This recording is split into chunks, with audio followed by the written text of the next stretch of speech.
you know, the wonderful the transcript of the Reese Committee hearings, the 3,000 pages that we have up on Samuel's website. That's the investigation of the tax-exempt foundations, 1953. And I understand from I think it's Dan Monteith. Well, I've found out from Bob Goldsboro. I bought the copy of it from Bob Goldsboro, Robert Goldsboro, but I didn't pay. I paid $3,000 for it. But I understand that Goldsboro was offered any amount of money to get that one copy. This is the foundations. One of the minions said, "We will pay you anything you want," and Goldsboro said, "No." Good for him, right? And then about 15 years later, I knew Goldsboro well. I said, "Gee, you know, Bob, really? I mean, you're just sitting with that thing. We want to put it up on the internet." And so he sold it to me for very little, basically, huh? So the point is this, that these people really mean business. I mean, when they're willing to pay anything for 3,000 pages of congressional testimony, because, of course, after the hearings were shut down, they went around the country and bought up all the copies that were in the libraries, huh? So anyway, well, let's continue with Skull and Bones, one of the key globalist organizations, and what their master plan is. More about your family. Aaron's got some questions as well. You know, a lot of people have gotten killed fighting the globalist. A lot of people that exposed Skull and Bones have ended up dead. Now, the key book that she was given by Robert Goldsboro, he isn't dead, a great patriot, but he won't do interviews. And, of course, he knew Norman Dodd and the Reese Committee. We're going to talk about all that, you know, just the basic facts here with Charlotte Iserbyt, but I want to get into some of the other little quirks or interesting pieces of information that folks might not know about Skull and Bones that she knows just from reading over these documents, but also her father and grandfather. Also what her dad said about Bohemian Grove. Aaron's got some things he wants to say. We're going back to her here in just a moment.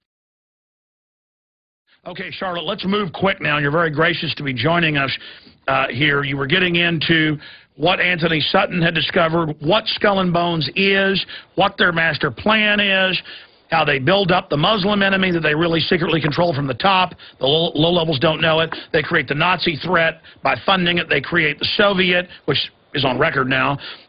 They create the fake global warming, which is just made up to sell their takeover. They claim they're fixing education when really they're trying to destroy it. I mean, they are the masters of this Hegelian dialectic. And what is in these documents and what has been discovered is German sciences of brainwashing, to, as you know, to create Hessian brainwashed soldiers for sale worldwide. That technology spread through Skull and Bones. I mean, quantify what Skull and Bones is from your deep research and what Sutton discovered. Then Aaron's got some points. Well, the order, I do believe that it is connected with the Illuminati, and there is some pretty sound research that connects them. It is a German order. There's no question about that. I know that. And it's the elite. Everybody knows a lot of this stuff. The elite, how many families, 200 families or whatever, more perhaps, in the country who have enough money and have been very carefully educated, whether they're Bones or even some other fraternities that are close to Bones. But I think one of the best quotes is very simple. It's right in the book cover on Sutton's book. And the reason I like it is because the guy that they're talking about, E.O. Matheson, who was Skull and Bones 1923, was a friend of my father's. I don't think they were very good friends because my father wasn't deeply involved. But my father knew him and had mentioned him. And this is what is right on the cover of the book. It says, quote, this is from E.O. Matheson, Skull and Bones 1923, to Donald Ogden Stewart, an earlier Skull and Bones year, 1916, about Matheson's, Maddie, they called him, upcoming appearance before the House Committee on Un-American Activities. So this is fascinating. Quote, as long as we have somebody from Bones who can bring pressure on the committee, I should think we'd be all right. Now that tells you the power of someone from Bones. Now that's Matheson talking to another Bones character. And I knew Matheson's daughter. She lived in Camden when I was on the local school board going up against all these values-destroying programs. And she was from a very elite lady, and she was the daughter of Matheson. And I went to a party, a Christmas party one evening, and of course everybody was beating up on me then because I supported grammar, things like that, right? And I didn't like values-destroying programs. But she cornered me at this Christmas party and really beat up on me about my opposition to what was going on in the schools. I was on the school board. And I was so upset that I started to cry. I really, because it was in public that she was doing that. And so I just put my coat on. It was a snowy night. The moon was out and all. And I walked home. And I never forgot that because that was a daughter of an important person in the order. That's the one that I just quoted, huh? So she fell for all the garbage. I didn't. Although my father was never like him. My dad would never have been involved in hearings in Congress and lying and all this stuff. So, but your dad, as he was dying, did talk about Bohemian Grove and... Well, my dad, I want to correct you on this, Alex. My dad was not a member of Bohemian Grove. He was invited once. Sure, okay. By Edwin Blair, who was a very close friend of his.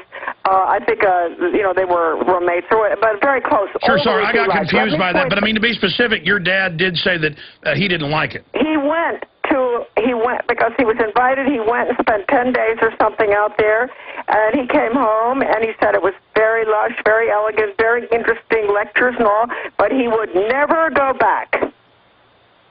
He said that. I will never go back.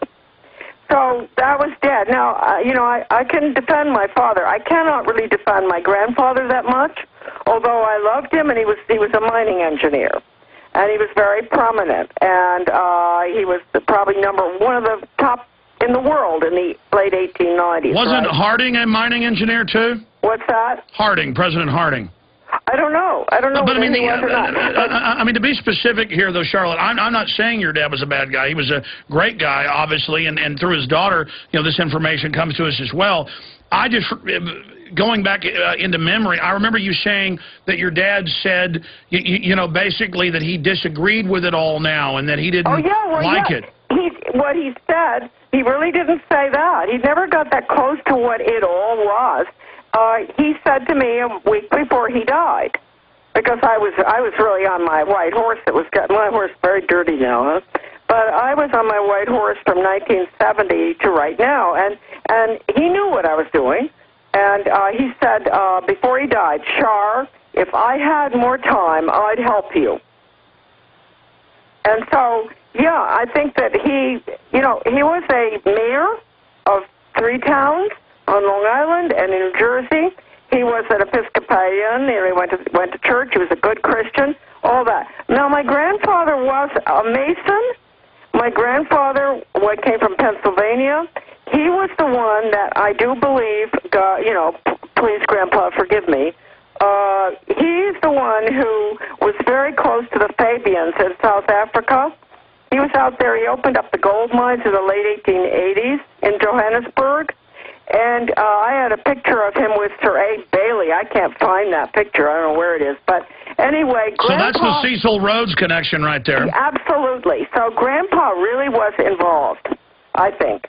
But, on the other hand, he was my grandfather, and he was very dear to me, and I loved him, and he was not a snob. That's very interesting. Grandpa was the last person on earth you'd call a snob, and my father, too. The whole family's always been very, we just sort of get along with everybody, no matter who. Charlotte, and we're not here to put your family on trial for your dad and grandfather being Skull and Bones members. No, but I just want to make the point here that they're not all what people think they are.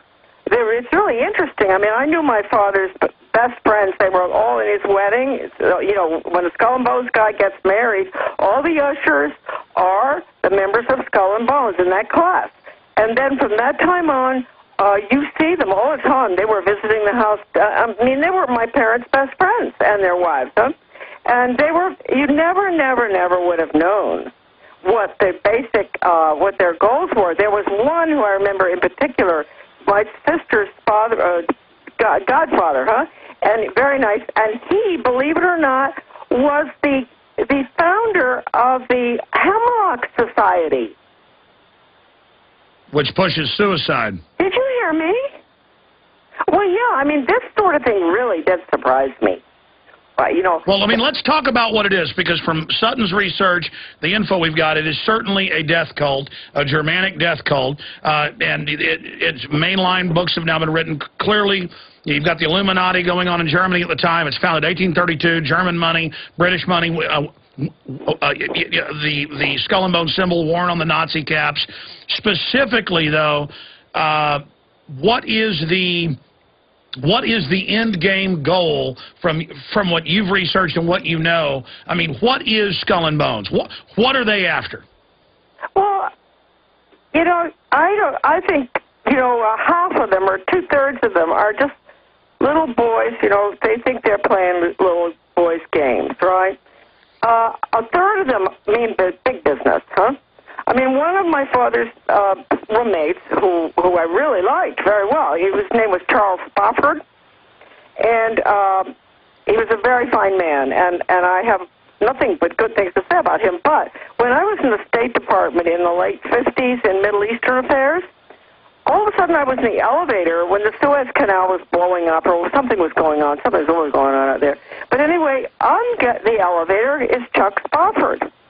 And so I said, hello, Mr. Spofford, and gee, you know, well, I found out that he was the legal counsel from Davis Polk for the Suez Canal Company. Ah. Huh? Okay. Now, that, I did write about that in, not in Antony's book, but in Fleshing Out Skull and Bones. I have a chapter in that book, right? I was asked to do a chapter in that book, which basically tells a lot of this stuff that we're talking about right now, Alex. So, anyway, Charles Spofford died, finally died, and interesting story. He had a horrible stroke, and he was divorced from his sort of fancy wife. He ended up marrying this lovely woman who I had known at Davis Polk when I worked there as a legal secretary. He married this gal who didn't have any fancy background or anything. She's a wonderful woman, and he spent the rest of his life, being taken care of by her. Now, these are the weird things about Skull and Bones people. You know, I mean, here he was, very famous all over the world. You could type his name in, Charles Spofford. He's a member of everything, the French Croix de Guerre, the blah-blah-blah.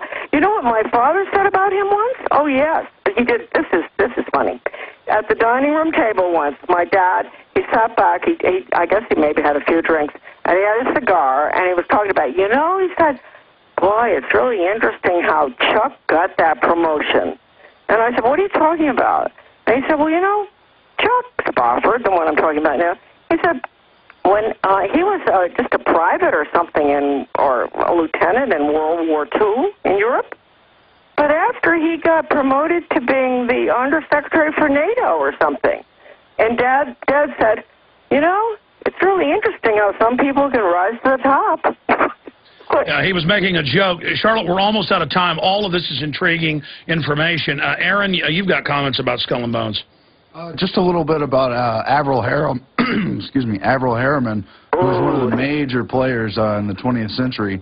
Hi, Charlotte, by the way. Hi there, Nice Aaron. to talk to you. Yeah, I saw his name in the membership list you have.